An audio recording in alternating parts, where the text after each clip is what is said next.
ಸ್ವಾಗತ ಸುಸ್ವಾಗತ. ಧನ್ಯವಾದಗಳು. ಎಲ್ಲರಿಗೂ ಕೂಡ ಹಂಪಿ ಉತ್ಸವ 2025 ಹೃತ್ಪೂರ್ವಕ ಶುಭಾಶಯಗಳು. ಎದುರುಗಡೆ ಕುಳಿತಿರೋ ಎಲ್ಲ ಗಣ್ಯರಿಗೂ, ನಾಯಕರಿಗೂ, ಹಿರಿಯರಿಗೂ ಹಾಗೂ ಆತ್ಮೀಯ ಕನ್ನಡ ಕಲಾಭಿಮಾನಿಗಳಿಗೂ ನನ್ನ ವಿನಯಪೂರ್ವಕ ನಮಸ್ಕಾರಗಳು. ನೀವು ಹಂಪಿ ಉತ್ಸವಕ್ಕೆ ಇದು ಎಷ್ಟನೇ ಸಾರಿ ಬರ್ತಿದ್ದೀರಿ? ಮೊದಲನೇ ಸಲ ಕರೆಸ್ಕೊಂಡಿದ್ದಾರೆ. ಹೌದಾ? ಆದ್ರೆ ಹಂಪಿಗೆ ಬಂದಿದ್ದೀರಿ ಅಲ್ಲ? ಹಂಪಿಗೆ ಬಂದಿದ್ದೀನಿ. ಮತ್ತೆ ಓಕೆ.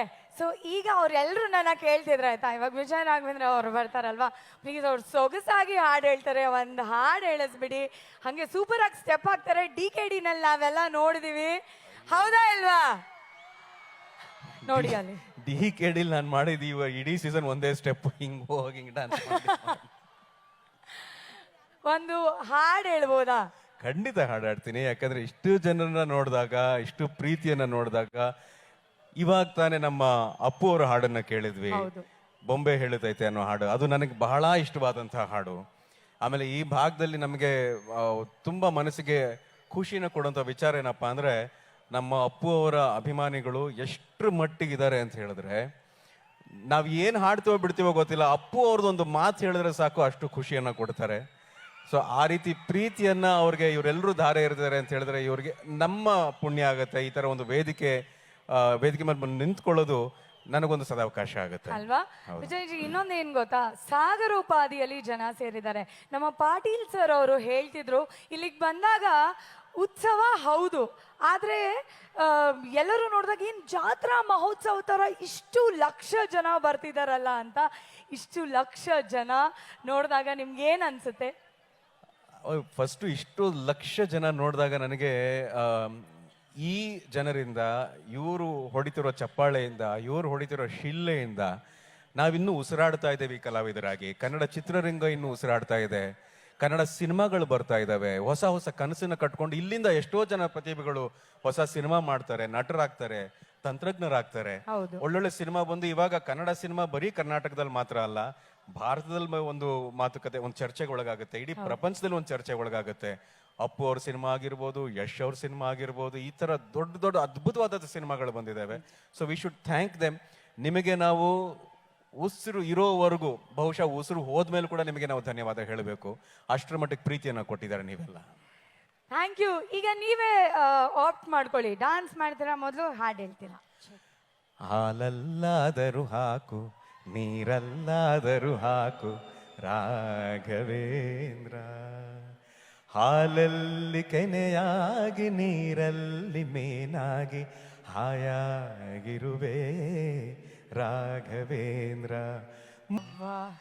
ಎಷ್ಟು ಸೊಗಸಾಗಿ ಹಾಡಿದ್ರಿ. ಆ ರಾಯರ ಆಶೀರ್ವಾದ ನಿಮ್ಮ ಮೇಲೆ ಸದಾ ಇರ್ಲಿ. Thank you very much. ನಾನು ಒಂದು ಮಾತು ಹೇಳೋದಕ್ಕೆ ಇಷ್ಟಪಡ್ತೀನಿ. ಸಾಮಾನ್ಯವಾಗಿ ವೇದಿಕೆ ಮೇಲೆ ಹೋದಾಗ ಒಂದು ಹಾಡ್ತೀನಿ ಅಂತ ಅಂದಾಗ ನನಗಿಂತ ಮುಂಚೆ ಅವರೇ ಹಾಡೋಕೆ ಶುರು ಮಾಡ್ಬಿಡ್ತಾರೆ ಈ ಹಾಡನ್ನ.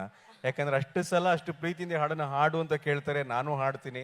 ಇದ್ರ ಜೊತೆಗೆ ನೀವು ಹೇಳಿದಾಗೆ ಗುರುರಾಯರ ಅನುಗ್ರಹದ ಜೊತೆಗೆ ಇವರೆಲ್ಲರ ಆಶೀರ್ವಾದ ನನಗೆ ಸಿಗುತ್ತೆ ಅನ್ನೋದಾದ್ರೆ, ಆ ಹಾಡನ್ನು ಎಷ್ಟು ಬಾರಿ ಹಾಡೋದಕ್ಕೂ ನಾನು ತಯಾರಿದ್ದೀನಿ. ನಿಜ. ನಿಮ್ಮ ಸಿನಿಮಾದ ಒಂದು ಸೂಪರ್ ಆಗಿರುವಂತಹ ಡೈಲಾಗ್ ಹೇಳೋದಾದ್ರೆ, ಅಥವಾ ನಿಮ್ಮ ಫೇವ್ರೆಟ್ ಡೈಲಾಗ್ ಯಾವ್ದಾದ್ರು ಇದ್ರೆ ಅದು ಯಾವ್ದಿರುತ್ತೆ?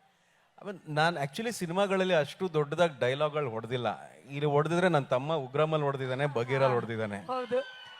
ಹೌದು, ನಿಮ್ ಶ್ರೀಮುರಳಿ. ಅವನ ತರ ಡೈಲಾಗ್ ಹೊಡೆಯಕ್ ನನಗೆ ಬರಲ್ಲ. ನಾವೇನಿದ್ರು ಒಂದ್ ಸ್ವಲ್ಪ ಈ ಮಂಗನಾಟ ಆಡ್ಕೊಂಡು, ಕಾಮಿಡಿ ಮಾಡ್ಕೊಂಡು, ಅಥವಾ ರೊಮ್ಯಾನ್ಸ್ ಮಾಡ್ಕೊಂಡು, ಅಥವಾ ಸ್ವಲ್ಪ ಹತ್ಕೊಂಡು ಇವೆಲ್ಲ ಮಾಡಿರೋ ರೂಢಿ. ಅದ್ರ ಜೊತೆಗೆ ಸೇವಂತಿ ಸೇವಂತಿ ಸಿನಿಮಾ ನೆನಪಿದೆಯಾ? ಜಾಜಿ ಮಲ್ಲಿಗೆ ನೋಡೆ, ಸೋಜುಗದ ಹೂವೆ ನೋಡೆ, ಎನ್ನ ಮ್ಯಾಲ ಮುನಿವಾರೆ. ಜಾಜಿ ಮಲ್ಲಿಗೆ ನೋಡೆ, ಸೋಜುಗದ ಹೂವೆ ನೋಡೆ, ಎನ್ನ ಮ್ಯಾಲ ಮುನಿವಾರೆ. ಕಮಲದ ಹೂ ನಿನ್ನ ಕಾಣದೆ ಇರಲಾರೆ, ಮಲ್ಲಿಗೆ ಮಾಯೆಯೋ ಕೇದಿಗೆ ಗರಿ ನಿನ್ನಾಗಲಿ ಇರಲಾರೆ, ಮಲ್ಲಿಗೆ ಮಾಯೆಯೋ. ಜಾಜಿ ಮಲ್ಲಿಗೆ ನೋಡೆ, ಸೋಜುಗದ ಹೂವೆ ನೋಡೆ ಎನ್ನ ಮ್ಯಾಲ ಮುನಿವಾರೆ ಎನ್ನ ಮ್ಯಾಲ ಮುನಿವಾರೆ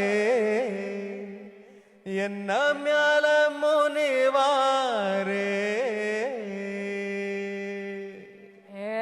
ಸೂಪರ್ ವಂಡರ್ಫುಲ್. Wonderful, actually.